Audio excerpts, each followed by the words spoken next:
morning, Bucknutters. Welcome to the Bucknuts Morning 5 here on Friday, September 29th, 2017. I am Dave Biddle, and I'm very happy to be joined by Jonah Booker. J-Book, let's get down to brass tacks. Start off with predictions for Ohio State's game at Rutgers tomorrow night. How do you think the game will go, and what will the final score be? I think this is going to be a rout here, Dave. The talent is just not going to match up. I think Ohio State, they're going to continue to try to work on their passing attack. I can see J.T. Barrett throwing for at least 250 in this game. I have Ohio State 54-14.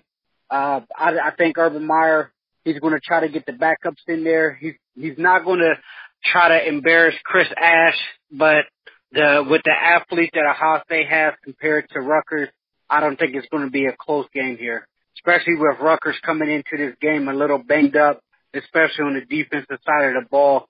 When it's all said and done under the lights, the Buckeyes will roll.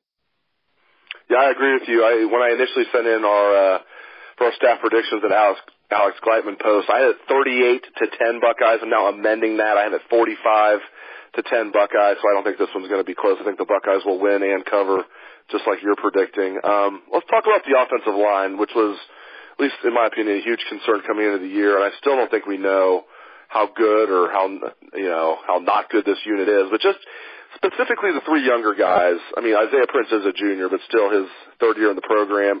Brandon Bowen, third-year sophomore, and Michael Jordan. Those three guys, Jordan, Prince, and Bowen, how do you think those three guys are playing one-third of the way through the regular season, J-Book? I would say they're up and down. They're still inconsistent. Obviously, you love to hear the fact that Isaiah Prince last week against UNLV was voted the offensive lineman of the week. So that's definitely progress for him. Anytime that he can be recognized for his play, I'll take that any day, all day. Now, as far as the interior guys, I think they do a great job at run blocking. During the Oklahoma game, I was yelling at the TV like, run the ball with Dobbins, because there were points of the game where they were just blowing Oklahoma off the football. Where they get themselves in trouble is in pass blocking.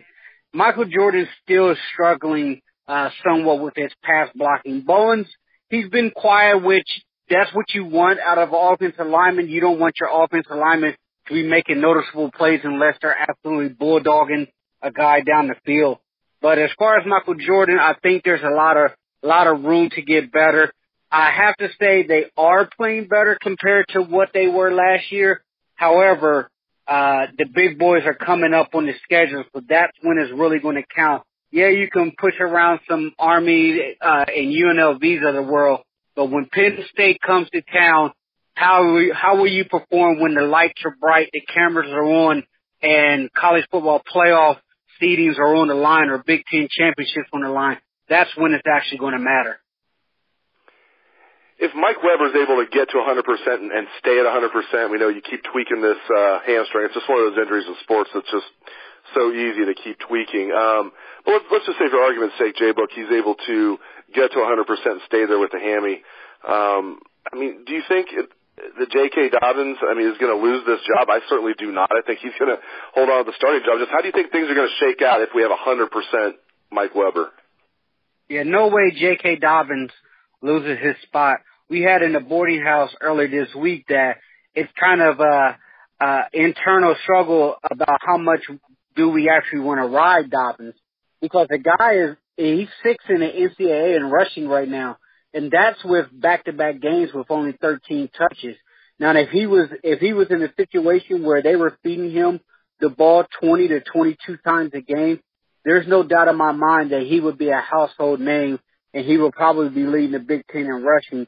But you also have to balance that it's early in the season. He's a true freshman that didn't play his senior year due to an injury. So do we really need to ride him that hard, especially come November when championships are on the line and we're going to need him?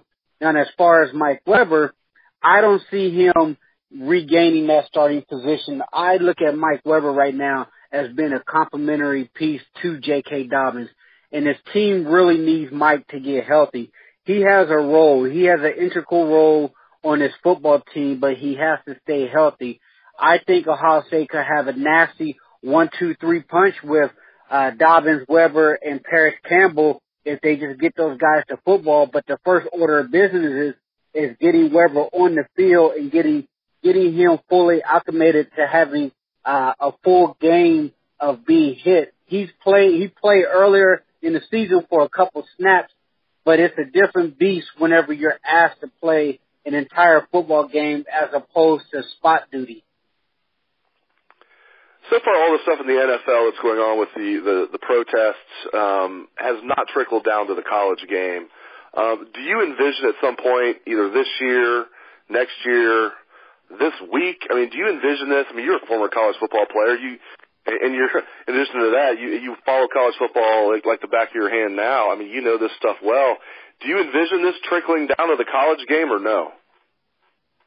I think you could have it trickle down to the college game, but I don't see it as an extent to the NFL to where you're having multiple guys kneeling in protest. You could probably see a kid or two doing it. I know Northwestern has talked about guys joining arms. I think that's probably the extent of it.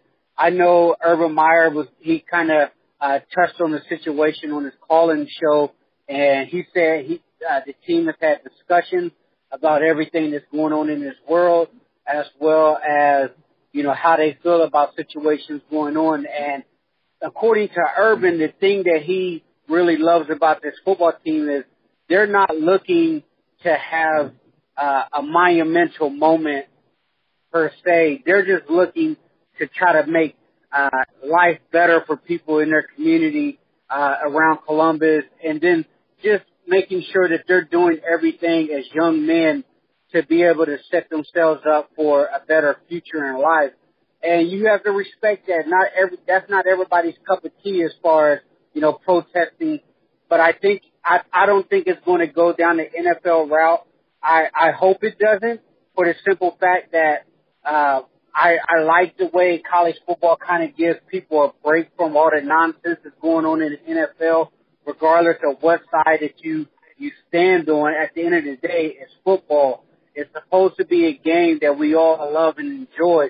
I know people who are protesting the NFL. I know people who are going to be ride and die with the NFL. Whatever decision that people make, hey, that's your decision. You have to do what's best for you. Do you. If your heart tells you that, this is something that's going to make me a better person, or this is against my moral judgment, then so be it. That's your decision. I just hope that the college game, doesn't go the route at the NFL, because I love how the college game gives everyone a break from all of the nonsense that's going on. Yeah, I'm with you. Hey, before I let you go, your take on the college basketball scandal. Really curious to get your take on this. I mean, in my opinion, Jay Book, the details that we're learning are not surprising. I think we all knew this stuff went on, but it is surprising that all of these details are getting out, in my opinion. I'm just curious to get your take on the scandal that is rocking college basketball. And in my opinion, this is the tip of the iceberg. I agree. It's crazy. I mean, it's absolutely bananas. This reminds me of the Showtime series Billions with the Southern District of New Jersey setting up coaches. And I was listening to the Paul Feinbaum show, who's also a former attorney, and he made a great point.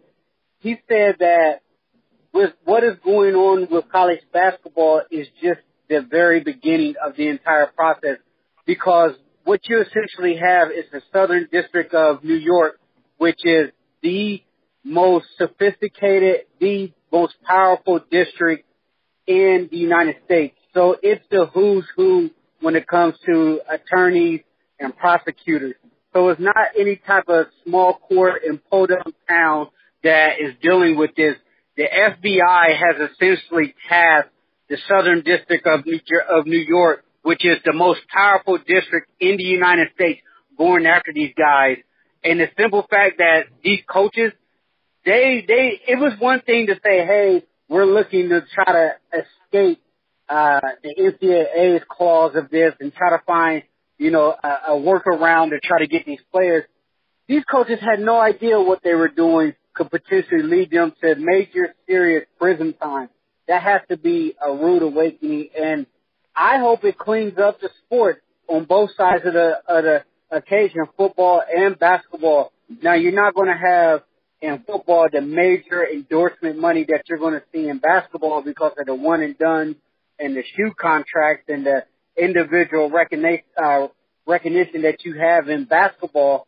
But I think it's going to be interesting to see where it goes, because once guys get in that room and people who are facing major jail time, they're going to be ratting other people out.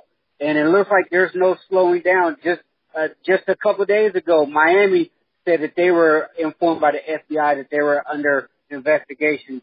There's speculations that the Kansas Jayhawks, another blue blood, could be in some trouble with Adidas. So there's no telling where this is going to go.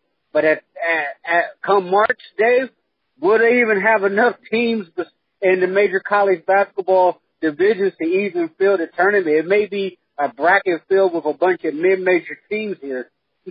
And the Buckeyes, I mean, Thad was clean. We know Chris Holtman's clean, we think. I mean, that's the one thing everybody says about those two guys. I mean, is they're clean as a whistle. So maybe Ohio State by default is going to be like a Final Four candidate this year. I'm somewhat. But you